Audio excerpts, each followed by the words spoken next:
Is IVF pro-life? Now, You've probably seen a lot in the news lately about in vitro fertilization, or IVF.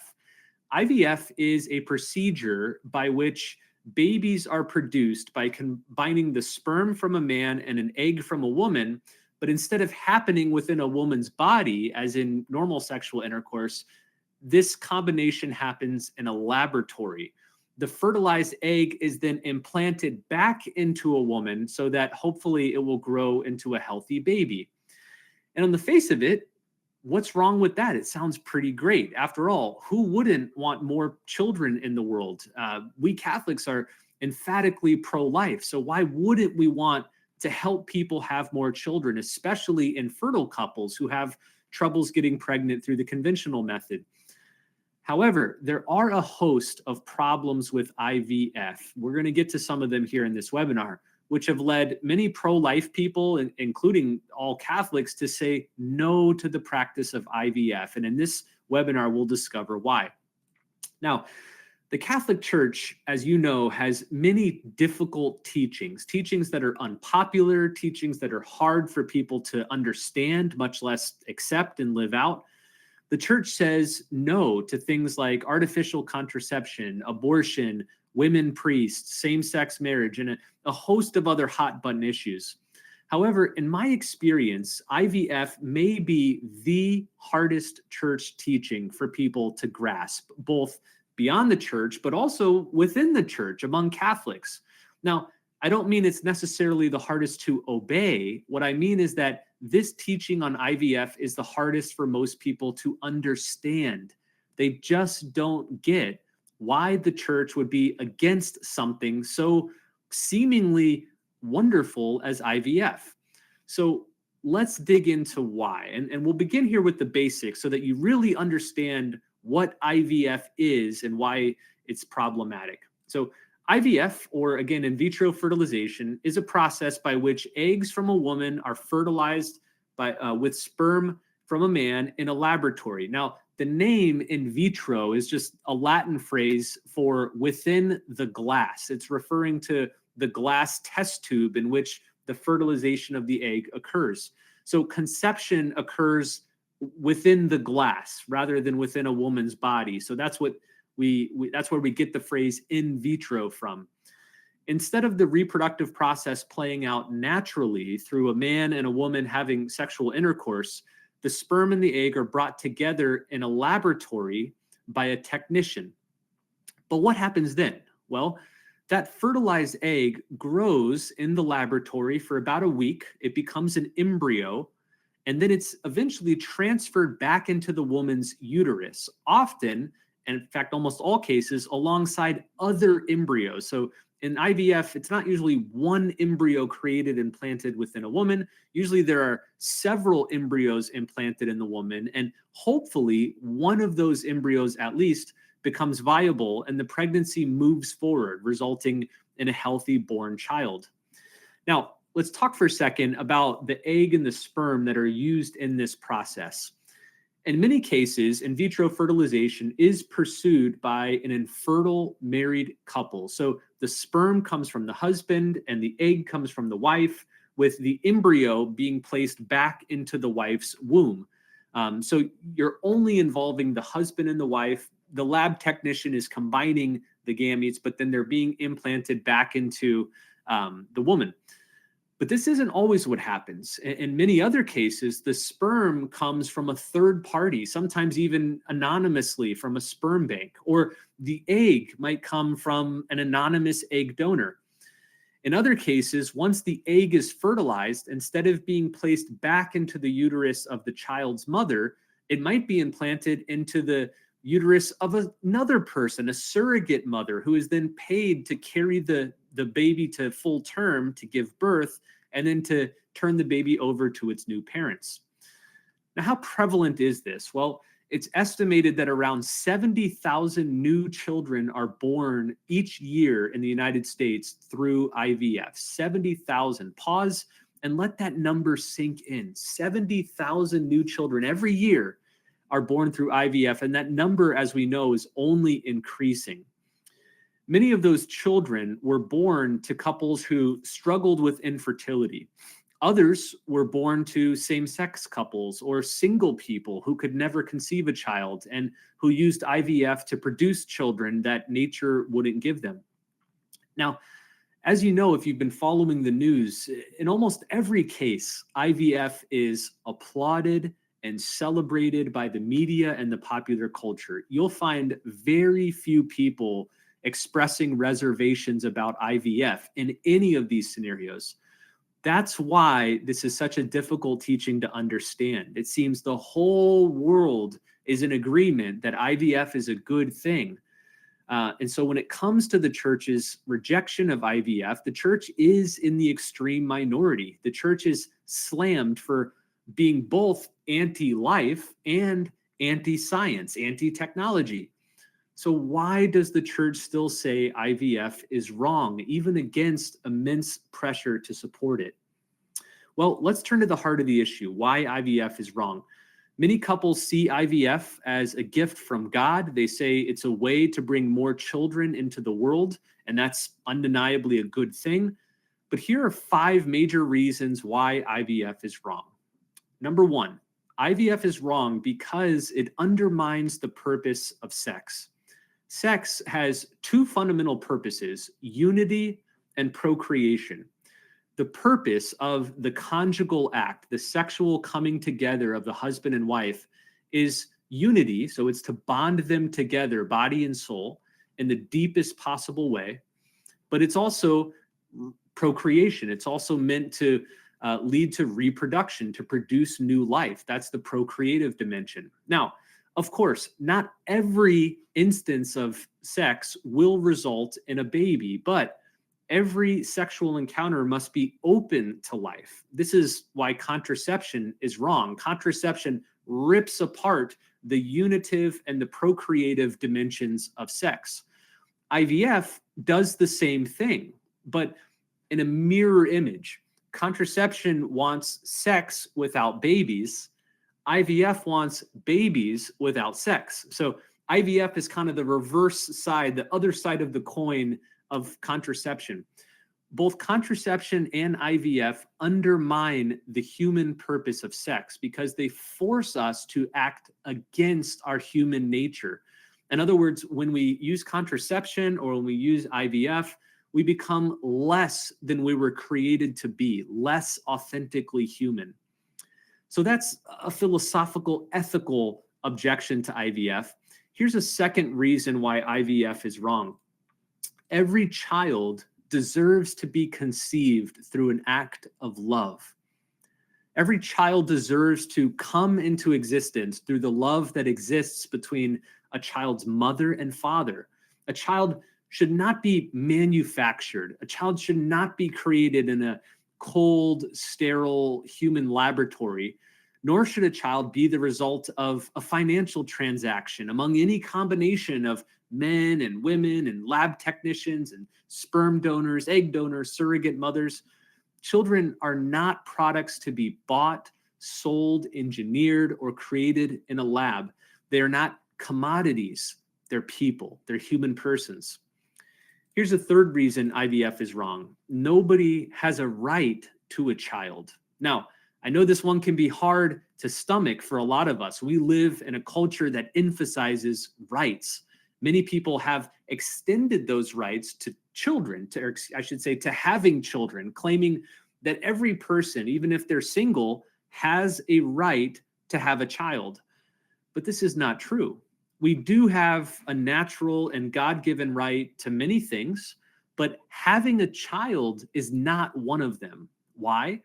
Because children are gifts. They're not rights. They're not things owed to us. They're gifts that we receive, not rights that we claim. Here's how the Catechism of the Catholic Church puts it beautifully in paragraph 2378. It's on the screen here, but I'll also read it.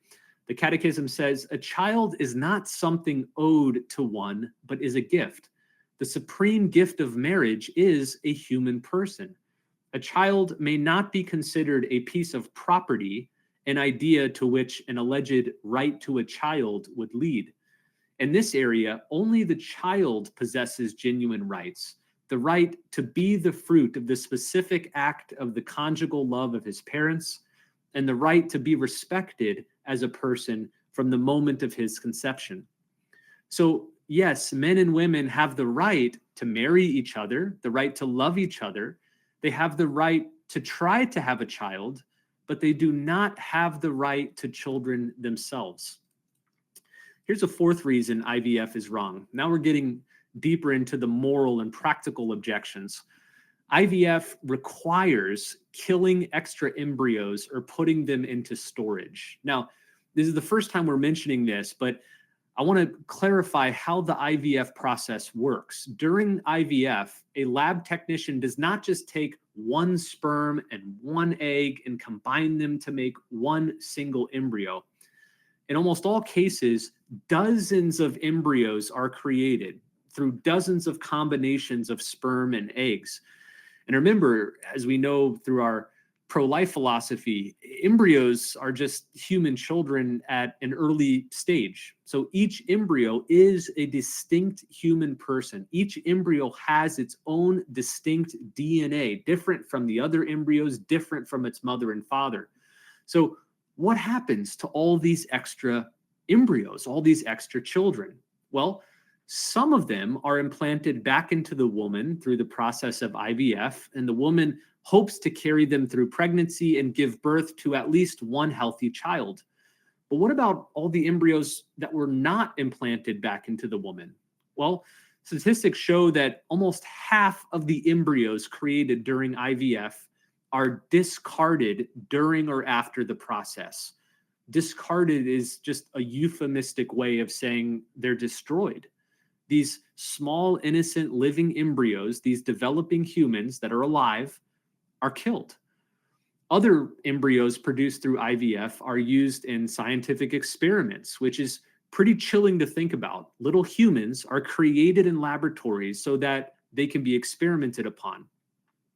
A related problem is that many of the embryos that are not used during the IVF process are frozen and put into storage just in case women want to implant more children into their bodies later in life. So a man and a woman have their sperm and their eggs combined to make a bunch of embryos. They implant some of them, but they want to save the rest in case down the line, once I'm past even the age of childbearing, I can still take some of those embryos and re-implant them into my bodies and have more children.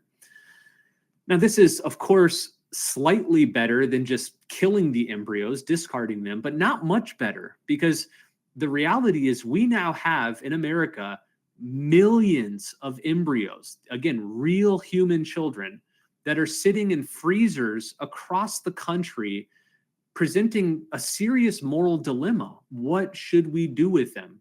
Catholic theologians have been wrestling with this problem, and there just doesn't seem to be a good solution.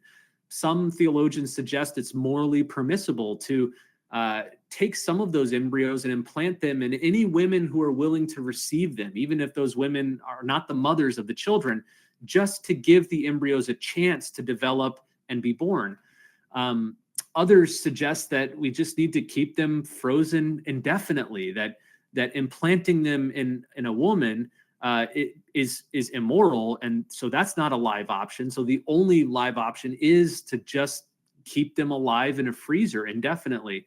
But again, there's no real good solution to this really serious and growing problem. All right, let's turn now to a fifth and final reason why IVF is wrong: the unintended consequences. Now, again, most people pursuing IVF have good motivations. They just want to have children. They want more children in the world. And again, children are gifts. So the problem is not with the goal of having more children. The problem is the means by which we're attaining that goal. And again, the unintended consequences that result from those means. Now, we don't have time to go through all of the unintended consequences, but let me mention some. First of all, IVF has already led to things like cloning, eugenics, and designer babies, where human life has been turned into a commodity, like choosing your favorite car or purse. Children now are created, bought, sold, or killed depending on whether their qualities are preferred, whether they have the right genetics, whether they have the right hair color or eye color or abilities. This is dangerous and this is evil. Second, IVF has contributed to a huge increase in children who are born without a committed mother and father. We know that wherever possible, all children deserve to be raised by their mother and father in a loving marriage. Now, that's not always possible. There's always situations where maybe one of the parents passes away, or there's a dysfunctional situation at home where it's just not feasible for the child to be raised by their mother and father. But with IVF, IVF is intentionally following this path from the beginning. There are no exceptions to this. IVF opens the door to children being claimed by single parents, same-sex couples, even non-married friends. IVF might fulfill the desire for adults to have children, but it's the children who suffer the lifelong consequences. By being intentionally deprived of their mother or father, or both parents, they're losing on what's best for the child. So those are 5 reasons why IVF is wrong. Again, it's easy to see why people think IVF is good, mainly because it tends to result in a good outcome, the birth of a wonderful child. But it's harder for people to clearly grasp why there are so many problems with IVF, from moral problems to practical problems to societal problems. IVF is wrong and bad. It's wrong because it's immoral, but it's bad because it will lead to terrible outcomes for children and society. Okay, but I know you're probably wondering, what about people I know who have already pursued IVF? The ship has already sailed. How do I talk to friends and family who have already chosen to conceive children through IVF? In other words, how do we stand against IVF and stand for life, but also speak compassionately to family members and friends who have been directly affected by IVF? These include parents who have used IVF to conceive their own children, as well as people who themselves have been conceived through IVF. It's one thing to say IVF is wrong in the abstract, but how do we convey that fact gently and respectfully to someone who has personally benefited through IVF? Well, let's break these into a couple different types of conversations. So first, we have couples who are thinking about using IVF. Second, we have couples who have already used IVF. And third, we have people who have been conceived through IVF, who wouldn't exist without IVF. So first, how should we speak with couples who are struggling with infertility and thinking about using IVF? Well, your first move should always be to listen and respond with compassion. That's a given. Infertility is a tremendous hardship and sorrow. It's a difficult cross to bear. So listen to their pain and their difficulty. Affirm and share their longings. Be compassionate. That's always the first step. You want to avoid flippant answers, and you want to avoid saying something like, well, okay, you're infertile. Have you thought about adoption? That will just come across as cold and uncaring. Chances are they have considered adoption, but discerned that it wasn't right for them. But next, after listening with compassion, pray for an opportunity to speak about alternatives to IVF. And there are several. Now, this has to happen naturally in the conversation, so don't force it. But when an opportune moment arises, you might say something like, hey, listen, I know the doctors have said that you are infertile, but I've read articles and have seen other couples who have also been told they were infertile, but then when they get a second opinion from a doctor who specializes in natural solutions to infertility, they actually discover a way to solve the underlying problem. It's happened for a lot of couples who are then able to conceive. Would you be open to learning a little bit more about that? So you see, what you want to try and do is drive the conversation toward alternatives to IVF. Now, probably the best alternative is something called NAPRO technology. NAPRO technology simply stands for natural procreative technology.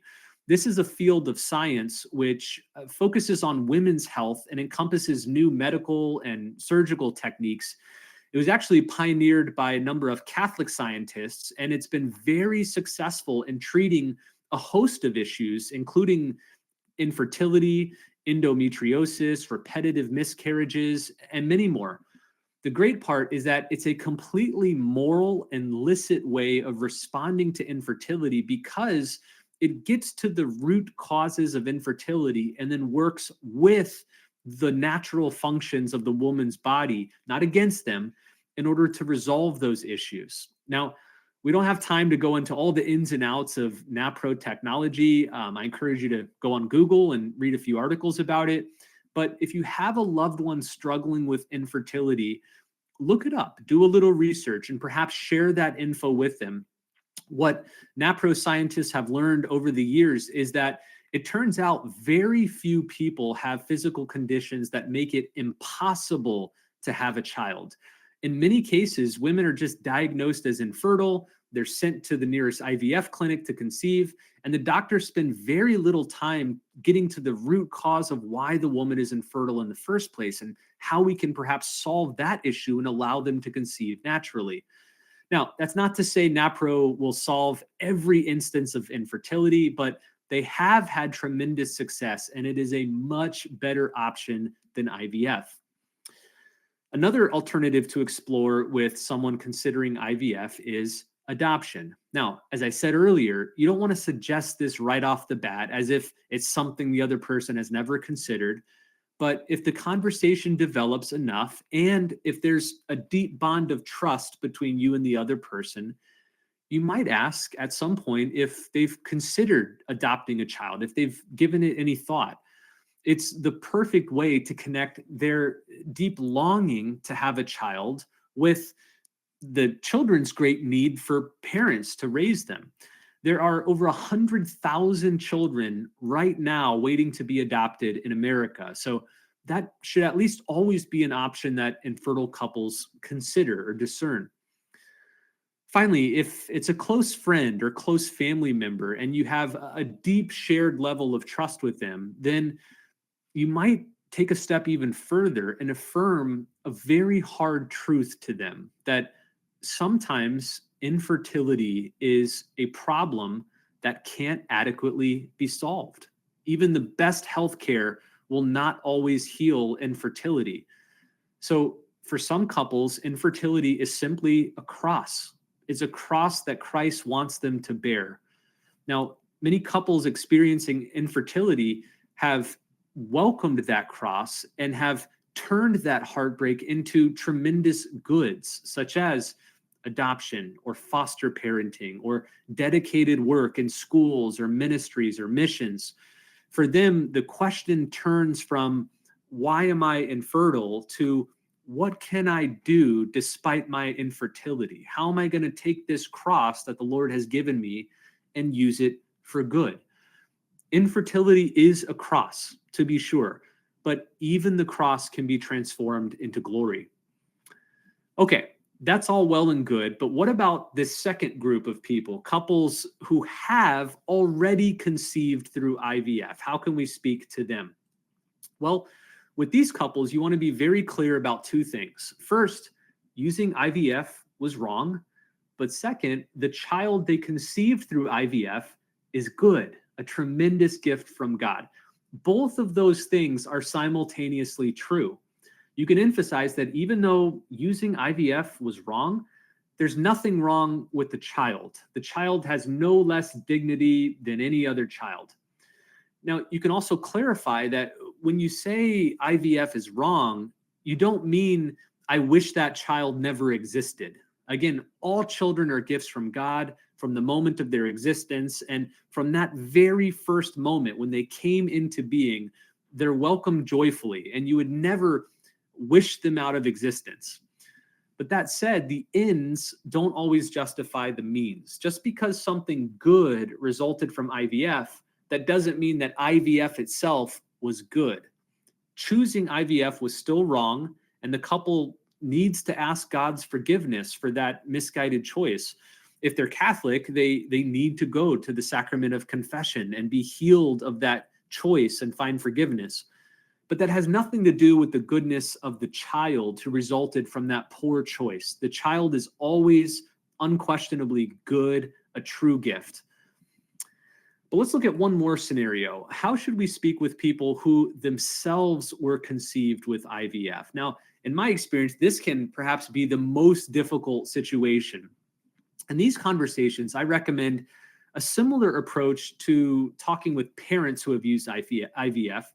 You want to emphasize that your objections to IVF have nothing to do with the value of their existence. In fact, you can clarify that by saying IVF is wrong, I'm not saying I don't wish you exist. I'm happy you exist. Look, I'm grateful that God took a bad action like IVF and nevertheless used it to produce something so wonderful as you. So praise God for bringing you into this world.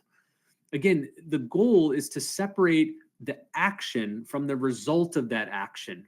The action, IVF, was bad, even though the result, the other person's existence, was good.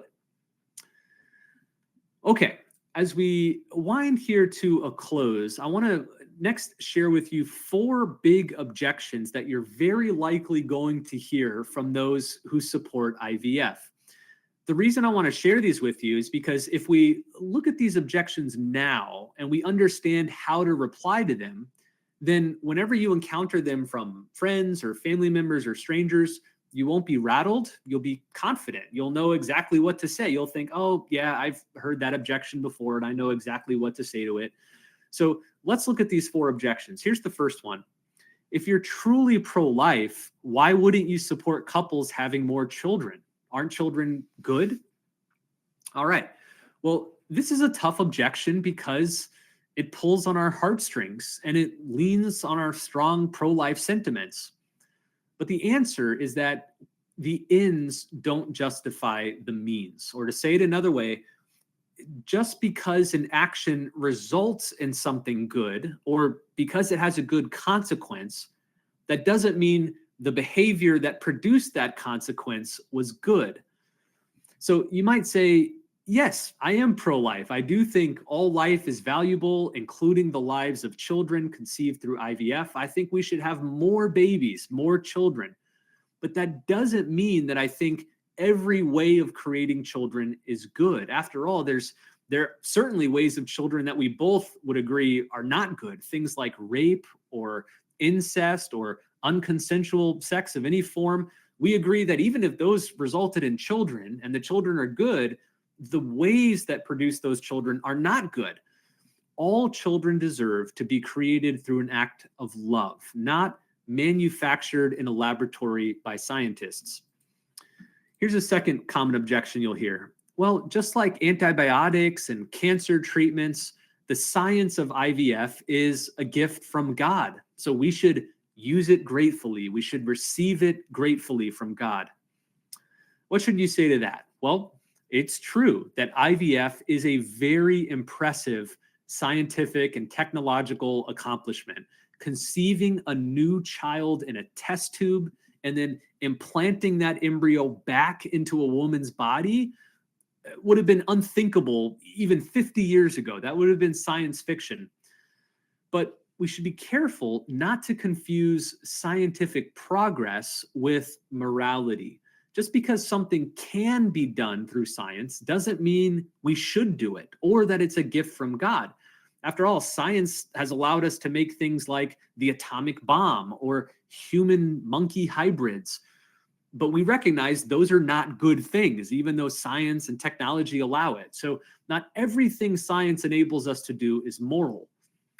Another example you might point to is human cloning. Now, we know this is scientifically possible, and it would have many advantages. For example, you could clone another version of yourself that is biologically identical so that if your organs failed, or let's say you lost an appendage or a part of your body, you could harvest it from your clone, and that would allow you to live a longer and healthier life.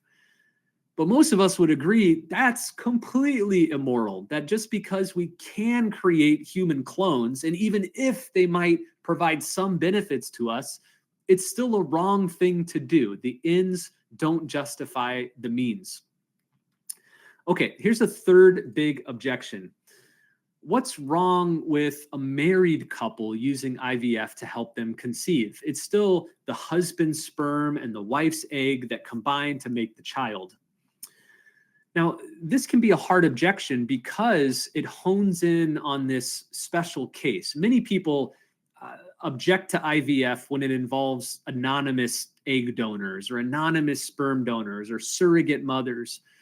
But what about when IVF is just used by a loving married couple? The couple maybe is infertile, they desperately want kids, and they want to use the woman's own egg and the husband's own sperm to make a baby.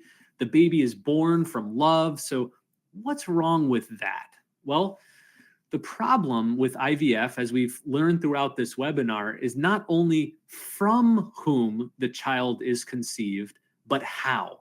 So to put it simply, the husband and wife should not conceive the child through a laboratory, but rather through sexual union. Remember, every child deserves to be conceived through an act of love between the child's mother and father. So that's why IVF is wrong, even for married couples. Even if you have a wife and a husband who love each other, who provide their own sperm and egg, that child is nevertheless conceived in a laboratory by a scientific technician, not through an act of love.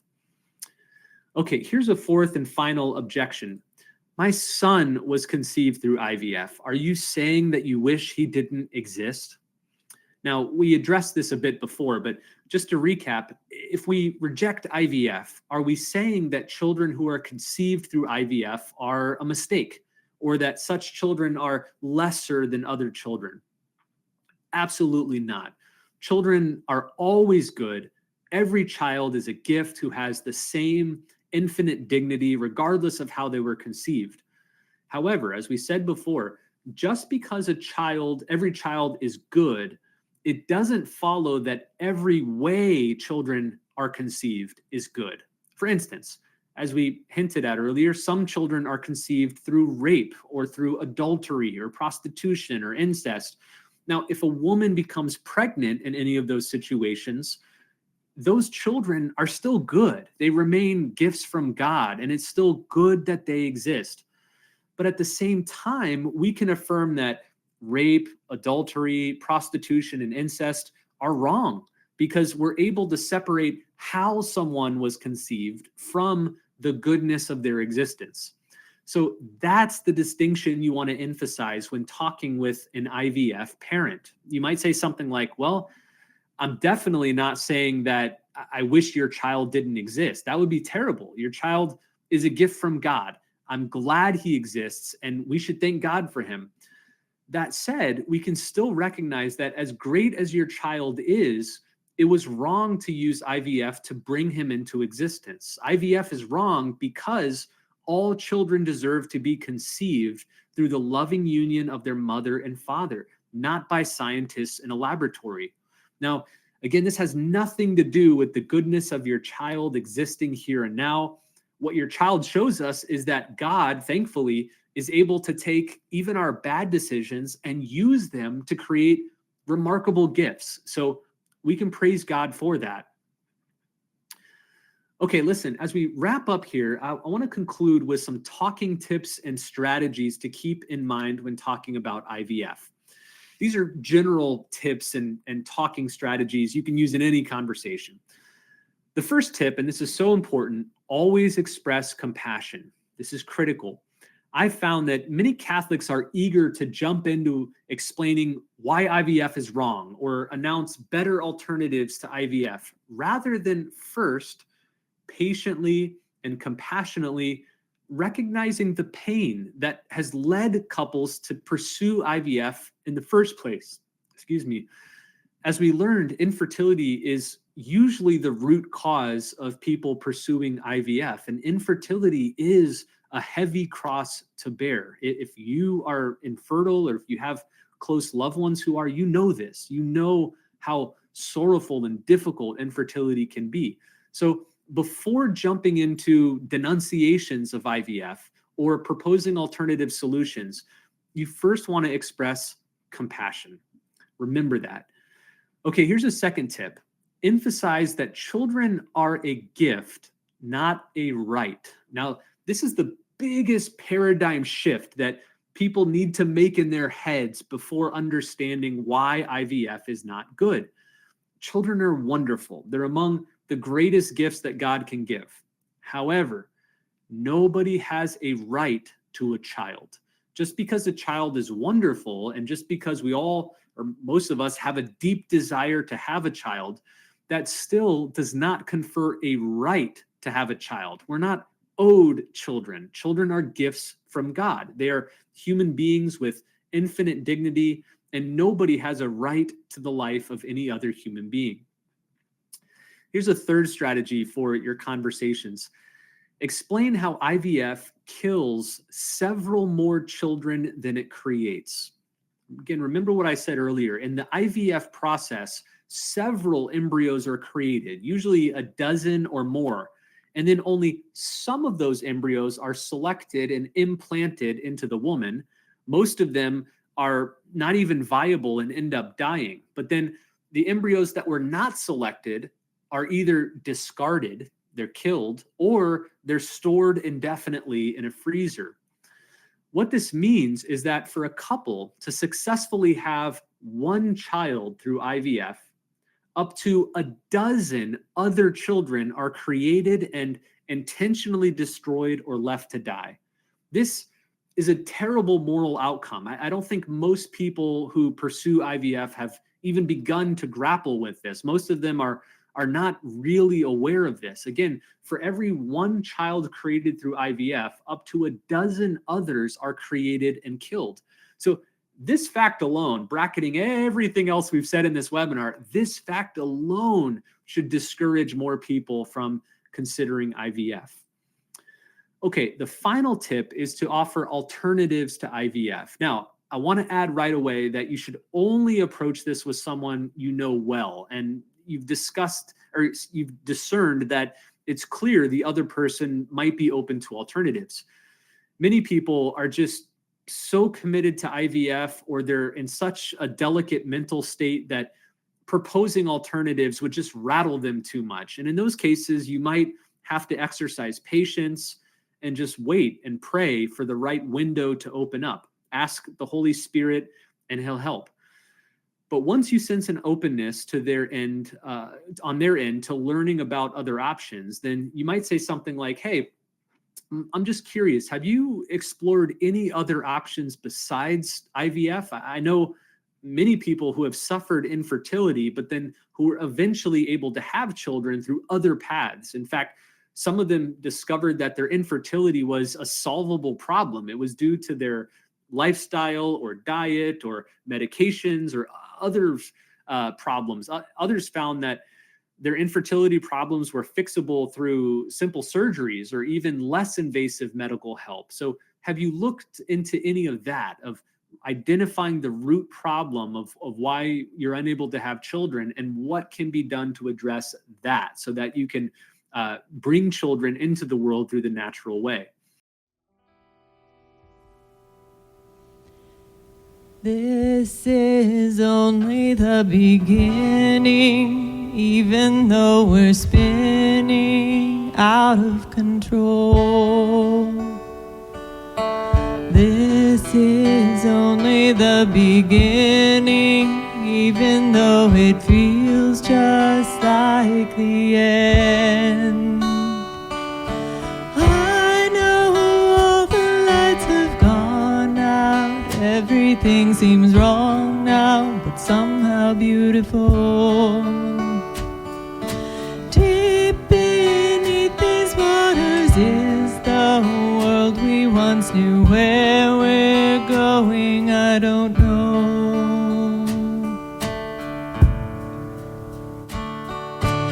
This is only the beginning, even though we're spinning out of control.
has carried us to rest in the Father's arms, where